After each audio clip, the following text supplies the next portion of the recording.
We're talking about the gun violence national march for students around the nation. Students are marching to register legitimate discontent about the gun violence in schools in terms of what happened in Florida recently.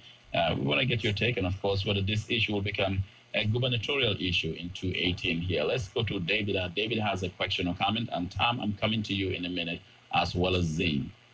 Well, thank you very much, Spanker. And, I always respect and honor the discourse that you bring, to the your listening audience. And I want to say something because I want to make sure I frame what I want to say correctly. First, let me just start off by saying I'm in total agreement with how things are being orchestrated, but I'm just conflicted. I'm conflicted to my soul because this is something that has become this pandemic, and it has risen and bubbled up to national conversation and discussion and action.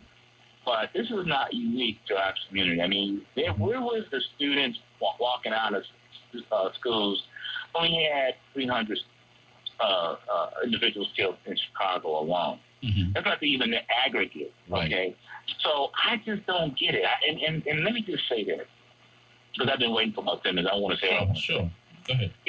It's almost as though that, and don't think, I'm saying this in deference to our community. Right.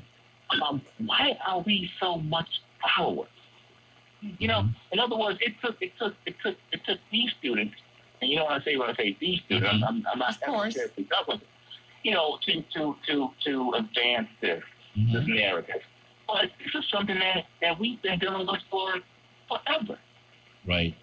And then now, like I woke up this morning, I turned on CNN and I see, Detroit, so I'm not sure which one, is, going on this. I'm thinking, okay, that summer, 2 months ago, this should have been taking place.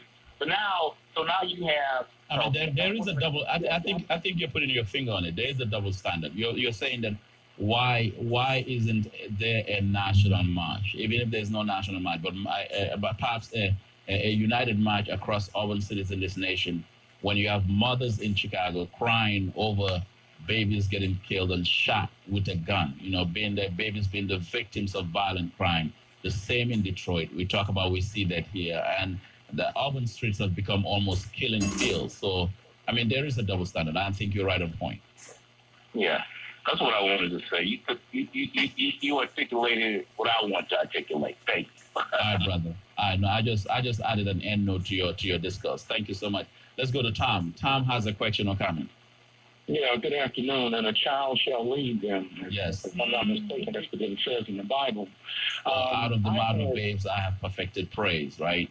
Right. And out of the mouth of babes. And, this groundswell, and I heard people talking about, adults are behind this. I don't care who's behind this. Those kids have the right to do what they're doing.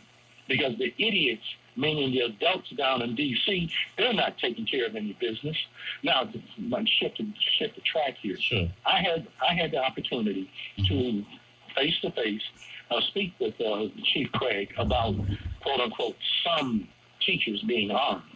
And we had it was a civil exchange of... Tell us about it. Go ahead. Well, he stuck to his guns and I stuck to mine. We were downtown with this. He has a thing that he does called Real Talk with Chief Craig. Oh, really? We were down in the Eastern Market area. We'd love to have him on Red Line for Real Talk. I'll invite him. Okay, but anyway, I told him, I says, you know what? I said, if you're going to arm teachers, this is what you do. You give us the supplies that we need to effectively teach these kids so they can grow up to become productive members of society. And also, you cut the classroom down. I said, we went to school to learn to teach. Right. We didn't go to school to learn to become security guards. Right. And I told them, too, I said, you know what? The car, the limousine that President Obama rode in, they called it the Beast. That car is armor plated. I said, put armor-plated doors at these entrances and exits.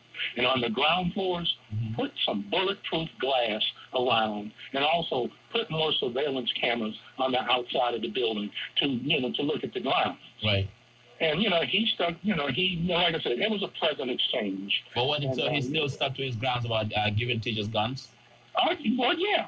Because I told him, I said, if you noticed, I said, nothing like this has happened in Detroit. All right. He said, but it's not. He said, let me ask you this time while you were with us. Do you read any meaning, or should we read any meaning into Mayor Duggan's noticeable public avoidance of this issue? He had the State of the City address in the middle of Chief Craig having an entire week in the spotlight talking about this issue, and the mayor says not one word, not one sentence about this issue. Should we read meaning into it? Well, not necessarily. I think this. I mean, seeing as Chief Craig was not, the mayor's pick, because Chief Craig came in here up under, Kevin Orr with the contract. So what are you saying? The Chief Craig is on his own, that the mayor cannot rein in Chief Craig? Is that what you're saying? It's still powerful? All I know is there was a contract that was inked. And, and the way I would kind of like maybe look at it is possibly Mayor Duggan, he likes what Craig's done with the police department, okay? Right. So therefore, why shoot yourself in the foot when things are going? Yeah, and I'm not definitely calling the legitimacy of his assignment a question. Mm-hmm. We're just having debate on the right to critique the chief when we think he's wrong-headed on some things, as I pointed out in my column. But I'm just, when you said, when you take us back to how he came into being chief under Kevin Orr, that the question is then, are you saying that basically this is not the mayor's pick? Well, I mean, like I said, Kevin Orr, he came in up in the Orr. Now beyond that, I mean, I wasn't a fly on the wall in the room, so I don't. Sound like you know more than you're telling me, Tom. Right, he does. Right, it sounds like a political move and a conversation. You sound like you know more than you're telling me. Right. But if I knew more, I mean, I don't have any reason to hide it. Right. Okay, But the thing I like about Chief Craig is that he stands his ground. Though I mean, he makes an argument. He'll make an argument. I mean, and it's a question of you don't have to agree with his argument, but he'll make his case. Right, exactly, and that's what happened Saturday. And like I said, we had a pleasant discourse. He didn't raise his voice. I didn't raise mine. He listened to me, and I listened to him. Right. Okay, but we still, I got my opinion, and he's got his, for what it's worth, and that kind of thing. But a gun on a teacher is a recipe for disaster. I mean, to this point, and then I'm going to go scenario here. Teaching with some teachers, it's a pressure cooker job. Yeah. Some are walking on the edge. They don't take a whole lot to push them off. Now, here the teacher's strapped with the gun. You got some of these students, all right, who are bold and brazen, have little or no respect for authority. Well, they're just inquisitive. I mean, some of them, it's not because they have no respect. They're just curious. Students are by nature curious. They want to know what's in that gun. They're curious. And curiosity may lead to something that is really bad for them. Okay, and the thing is, the kid gets up in the teacher's face, and the teacher feels threatened. Out comes the gun, and bang, you got a dead or seriously wounded student right there. You got 30-some other students in the class, and depending upon how many shots were shot off. Should this issue be a governor's? Should this be an issue for the governor's race, Tom? I would say, yeah. What if Bill Schuette makes it an issue? Listen, Bill Schuette, he's going to. Oh, Brian Colley. He's going to stick with what Donald Trump sticks with. Okay, it walks like a duck and quacks like a duck. It's a duck. Okay, and Bill Schuette is not going to run away from Donald Trump. All right, and I'm pretty sure Bill Schuette's he's a member of the NRA, and he's not going to go against the grain. Bill Schuette's going to say, yeah, arm the teachers, arm as many of them as you can. You got more recipes. So he'll be the law enforcement candidate. Right, and he might be the one that'll bring the issue to the forefront in the state of Michigan. He might. We don't know yet. Right, we'll we don't know. That we don't know. Right. Exactly. But teachers with guns, it's a recipe for disaster. And I mean, I say, hey, leave them. Let us teach.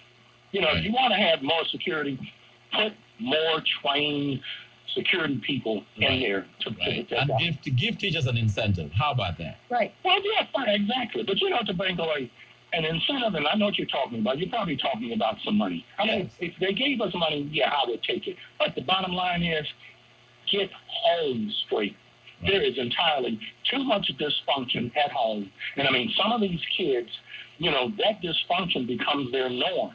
Right, that's true. Okay, and they bring, not baggage, they bring trunks of stuff to school with them.